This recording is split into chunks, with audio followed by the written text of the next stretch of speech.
Yan ang tatak ng Kalinga Party List sa pagbibigay ng pagmamahal at aruga sa pamilyang Pilipino.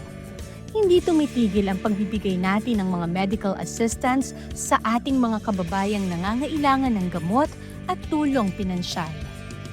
Mula pa noong 2010, ang Kalinga Party List ay nangunguna sa pagsasagawa ng medical missions upang maabot ang ating mga kababayang nasa malalayong lugar.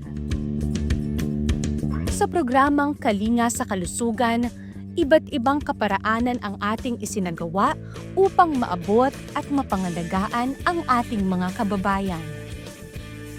Tuloy-tuloy ang ating libreng hatid ng ambulance at pag-iikot ng ating mobile clinic sa iba't ibang lugar upang makatulong sa ating mga kababayan. Sa Kalinga sa Kabuhayan, tuloy-tuloy ang ating pag-abot sa pangangailangang pinansyal sa mga hindi sapat ang kita sa pamamagitan ng TUPAD, DSWD Cash Assistance Program at AKAP.